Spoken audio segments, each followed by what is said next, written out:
Zee 24 तास एक पाऊल पुढे।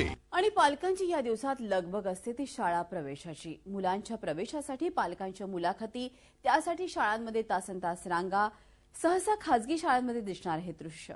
पुण्यात मात्र महापालिकेच्या एका शाळेत ऍडमिशन मिळावी म्हणून पालकांची झुंबड उडाली आहे।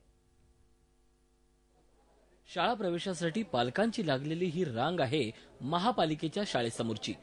चांगली शाळा म्हणजे खासगी शाळा असं समीकरण रूढ होताना महापालिकेच्या शाळेत ऍडमिशनसाठीचे हे दृश्य सुखद धक्का देणारं। पुणे महापालिकेच्या Rajiv Gandhi e learning school समोरचं हे चित्र। ही शाळा मागच्याच वर्षी सुरू झाली आहे आणि एकाच वर्षात प्रवेशासाठी अशा रांगा लागल्यात। फक्त ज्युनियर केजीच्या 80 जागांसाठी 1,500 अर्ज आलेत। लॉटरी सिस्टीमने आपण लोकांना आता ऍडमिशन देऊ आणि जेणेकरून कोणाला ज्याला मिळेल त्याचा वशिला नाही, काही नाही। महानगरपालिकेत याची लॉटरी काढली जाणार आहे, याचा मला सार्थ अभिमान आहे की एवढं महानगरपालिकेच्या शाळेला ऍडमिशनला गर्दी आहे। अशा शाळा महानगरपालिकेने अनेक काढाव्यात अशी आम्ही आयुक्तांना, शासनाला, केंद्र सरकारला विनंती करणार आहे। प्रवेशासाठी मोठ्या प्रमाणावर अर्ज आलेत, त्यामुळे महापालिका लॉटरी पद्धतीनं प्रवेश देणार आहे। तसंच दुर्बल घटकातल्या विद्यार्थ्यांना प्राधान्य देण्याचा चांगला निर्णयही महापालिकेने घेतलाय।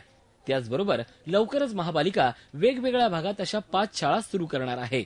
याची लोकप्रियता वाढत आहे, शाळेमध्ये चांगलं शिक्षण मिळत आहे, अशा पद्धतीची भावना लोकांमध्ये झाली आहे, म्हणूनच फॉर्मची मागणी होत आहे। आणि या लोकांची मागणी आणि या शाळेचा परफॉर्मन्स बघून आम्हाला असं वाटतं की आम्ही अशाच प्रकारच्या पुण्यामध्ये इतरत्र आणखी 4-5 शाळा काढायचा असा जरा एक धोरणात्मक निर्णय आम्ही घेतो आहे।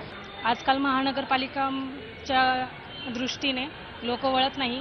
आता प्रायव्हेटमध्ये जास्त करून लोक ऍडमिशन घेण्याच्या प्रयत्नात असतात, पण गरिबांना ते शक्य नाहीये।